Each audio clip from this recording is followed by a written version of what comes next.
दिवसाची सुरुवात येशूबरोबर. फार पूर्वी लहानपणी आम्ही चाळीमध्ये राहायचो आणि ते पूर्वीचे जे चाळीतले दिवस होते ते काहीतरी वेगळेच होते. एकत्र राहणं, त्यानंतर एकमेकापासून उसणं मागणं, एकत्र सण साजरं करणं, त्यानंतर कोणाच्या घरी लग्न असेल तर असं की ते सगळ्या चाळीचंच घरातलं लग्न आहे अशा प्रकारे लोक येऊन त्या ठिकाणी मदत करायचे. मुंबईला पूर्वी खूप चाळी होत्या आणि त्यामध्ये शेजारी म्हणजे काय हे त्या ठिकाणी खऱ्या अर्थाने समजायचं. शेजारी म्हणजे काय, त्या ठिकाणी धर्म जात तुमची कुठलीही त्या चाळीमध्ये मानली जात नसायची.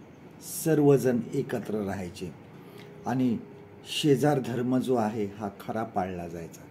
त्या ठिकाणी कुठला धर्म नव्हता, त्या ठिकाणी शेजार धर्म असायचा. कोणाच्या घरी दुःख झालं तर ती सर्व चाळ त्या ठिकाणी धावून यायची मदतीला. रक्ताची नासी नसायची ती, परंतु तरी एक प्रकारची जवळीक त्या ठिकाणी होती. प्रभू येशू ख्रिस्ताने आपल्याला चांगल्या शंभरोण्याचा दाखला दिला, चांगल्या शंभरोण्याचं एक उदाहरण दिलं. जेव्हा एका शास्त्रीने येशूला विचारलं की माझा शेजारी कोण, येशूने त्याला चांगल्या शंभरोनाचं उदाहरण दिलं आणि ते उदाहरण संपल्यानंतर त्याने त्या शास्त्रीला विचारलं, तुझ्या मते आता सांग की ह्या तिघांमधून त्याचा शेजारी कोण. आणि त्या शास्त्रीने उत्तर दिलं, त्या ज्याच्यावर त्यांनी दया केली तो. आणि येशूने त्याला म्हटलं, तू जाऊन तसेच कर. आज माझा शेजारी कोण आहे? कोणाला माझी गरज आहे का? कोणाला माझी दया हवी आहे का? कोणाला माझी सहानुभूती हवी आहे का? कोणाला माझ्या उत्तेजन देणाऱ्या शब्दाची गरज आहे का? देवाचे वचन सांगतं की जशी आपणावर तशी आपल्या शेजाऱ्यावर प्रीती कर.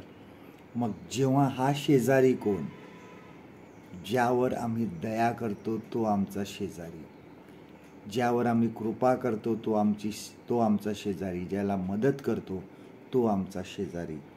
जेव्हा आम्ही शेजाऱ्यावर प्रीती करतो तेव्हा आम्ही देवावर प्रीती करतो. आजचं देवाचं वचन आपल्यासाठी हे आहे, लूक शुभवर्तमान ह्याचा 10वा अध्याय आणि 36 आणि 37 वचन. Gospel of look chapter 10 and वर्स 36 अँड 37. तर लुटारूंच्या हाती सापडलेल्या इस्माचा शेजारी या तिघातून तुझ्या मते कोण झाला? तो म्हणाला, त्याचवर दया करणारा तोच. येशूने त्याला म्हटले, तू जाऊन तसेच कर. परमेश्वर करो आजचा दिवस तुमचा आशीर्वादित करो.